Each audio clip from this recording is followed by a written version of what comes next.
હવે આગળનો વ્યવહાર જોઈએ આપણે આપણો લેક્ચર નંબર 10 20 શરૂ કર્યું એટલે 10 એ બે આપણો કમ્બાઈન થાય છે મિત્રો યાદ રાખજો ટાઈમના અભાવથી હવે જોઈએ આપણે 13 તારીખનો વ્યવહાર જો 20 તારીખનો વ્યવહાર રોકડ વેચાણ ₹44000 ચલો રોકડ વેચાણ છે એટલે આવક થશે અહીંયા 20 તારીખ લખીશું આપણે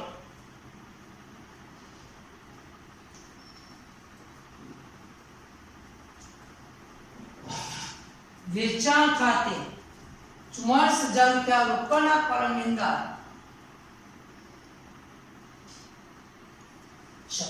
હવે ત્યાર પછી રોકડ ખરીદી ₹27500 તો અહીંયા 24 તારીખ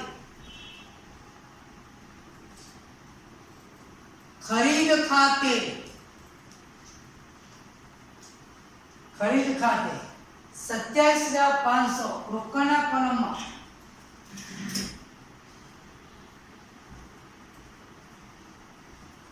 ચલો હવે ત્યારબાદ કયું છે 25 તારીખનો વ્યવહાર છે દીકરીની મેડિકલ કોલેજ ફી ના ₹49500 નેફ્ટ દ્વારા મોકલ્યા અને બેંકે નેફ્ટ ચાર્જના ₹5 સહિત રકમ ઉધારી ચલો ઉપાડ અહીંયા દીકરીના મેડિકલ કોલેજ ફી આપણે મોકલે છે તો અહીંયા આપણે જોઈએ ઉપાડ ગણાશે ઉપાડ ખાતે 25 તારીખનો વ્યવહાર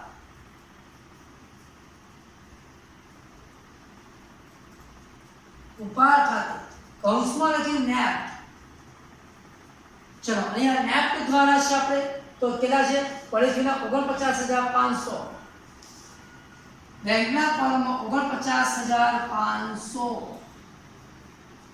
આગળ વાંચો અને બેંકે નેફ્ટ ચાર્જના ₹5 રકમ ઉધારી છે તો નેફ્ટ ચાર્જ ખાતે 25 તારીખ ફરી લખીશું આપણે નેફ્ટ ચાર્જ ખાતે ₹5 અહીંયા બેંકના કોલમમાં અચ્છા હવે આગળ જઈએ 30 તારીખનો વ્યવહાર ડિવિડન્ડના ₹33000 બેંકે જમા લીધા ચલો ડિવિડન્ડના જમા લીધા એટલે આવક થાય બેંકે જમા લીધા એટલે આપણી બેંક સેવકમાં વધારો થશે એટલે આ ડિવિડન્ડ ખાતે લખી દો 30 તારીખ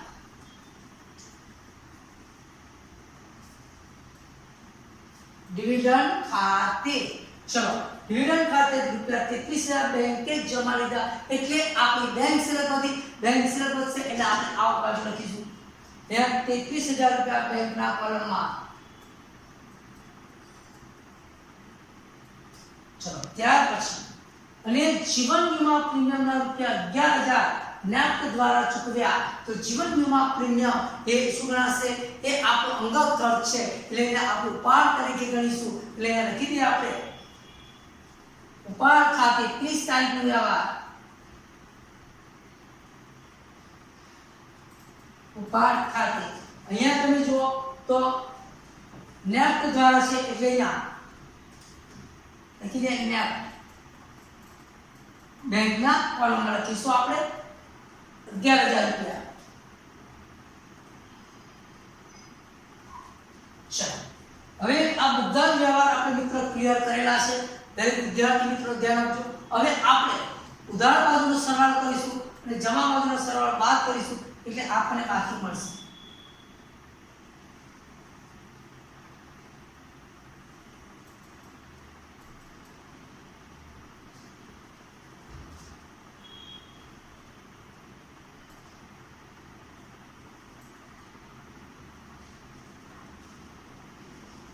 चलो जरा सरवाळो કરી દઈએ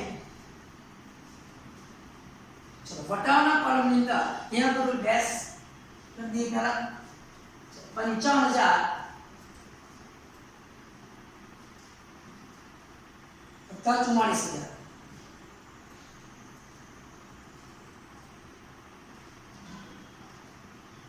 90000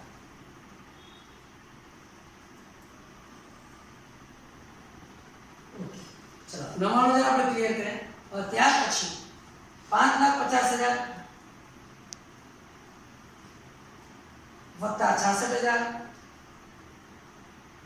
વત્તા 22,000 વત્તા 3,85,000 વત્તા 33,000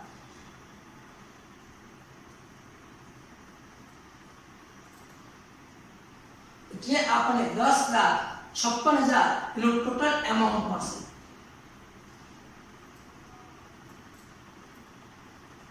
10,56,000. ચલો અહીંયા હવે જે આપણે 10,56,000 ચલો અહીંયા ટોટલ હવે આપણે લખીએ તો 99,000 માંથી લેસ કરીશું 5500 માઈનસ 14,300 માઈનસ 27,500 એટલે આપણે બાકી મળશે 51,700. અહીંયા હું લખી દઈશ 51,700. અહીંયા ટોટલ મને મળશે 99,000. ચલો એ જ રીતે અહીંયા લખીશું આપણે 10,56,000 માંથી 10,56,000 માઈનસ 10,56,000 માંથી 49,500 minus 30 minus 45 minus 75,000 minus 22,000 minus 49,500 minus 11,000 એટલે આપણને બાકી મળશે 6,11,000.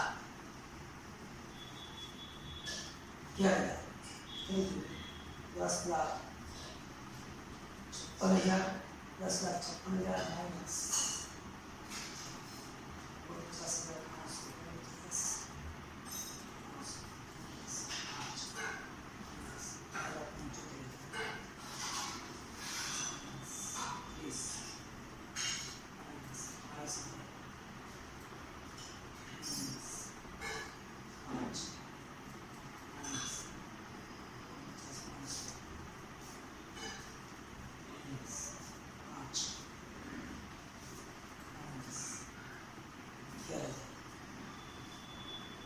એટલે આપણને બાકી મળશે 6,48,955.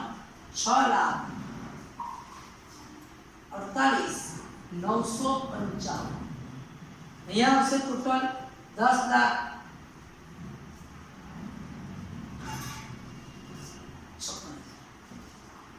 અહીંયા લખીશ આપણે 6 તારીખ જો એપ્રિલ મહિનો છે તો 30 તારીખ લખીશું.